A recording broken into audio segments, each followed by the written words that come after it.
মানুষ ভয়ে ভয়ে এখন কথা বলে, টকশোতেই বলেন, প্রকাশ্যেই বলেন, হাটে বাজারে বলেন, চায়ের দোকানে বলেন, গ্রামগঞ্জ পর্যন্ত সব জায়গায় মানুষ ভয়ে ভয়ে কথা বলে যে কোন কথা বলবো আবার মামলায় ফাঁসাই দিবে। এই জন্য জনগণ সন্তুষ্ট নয়। জনগণ প্রথমে তার বাক স্বাধীনতা চায়, তারপর তার গণতান্ত্রিক অধিকার চায়, শান্তিপূর্ণভাবে যার যার ভোট দিতে চায়, তারপর উন্নয়ন চায়।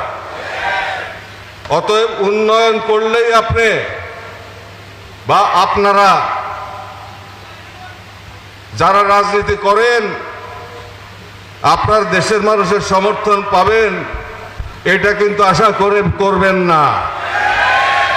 এই পর্যন্ত বঙ্গবন্ধু শাহাদাতের পরে যারা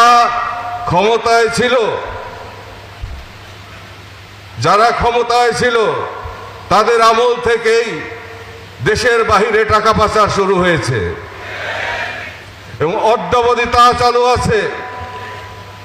পাকিস্তানের 22 পরিবারের বিরুদ্ধে সংগ্রাম করে এদেশের মানুষকে বাঁচানোর জন্য শোষণের হাত থেকে 30 লক্ষ মানুষ তাজা রক্ত, বুকের তাজা রক্ত ঢেলে দিয়েছে। 2 লক্ষ মা বোন সম্ভ্রম হারিয়েছে এই বাংলাদেশ দেখার জন্য না। দুটি বৃহৎ দলের কারণে, জাতির জনকের শাহাদাতের পরে দুটি বৃহৎ দলের কারণে, আমি নাম উল্লেখ করব না, এদেশে গণতন্ত্র প্রতিষ্ঠিত হয় নাই।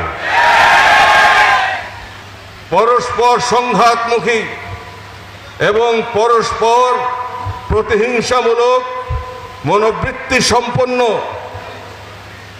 এই দুটি দল, এক দল আর এক দলকে নিশ্চিহ্ন করে দিতে চায় দুনিয়া থেকে।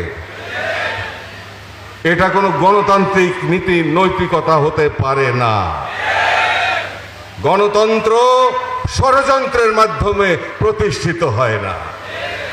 গণতন্ত্র তার নিজস্ব নিয়মে প্রতিষ্ঠিত হয়, স্বচ্ছতার ভিত্তিতে, নৈতিকতার পথে গণতন্ত্র প্রতিষ্ঠিত করতে হয়।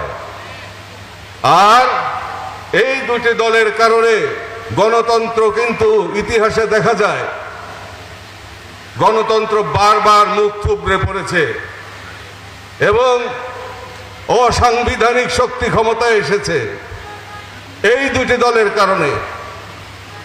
আমরা এর পরিবর্তন চাই।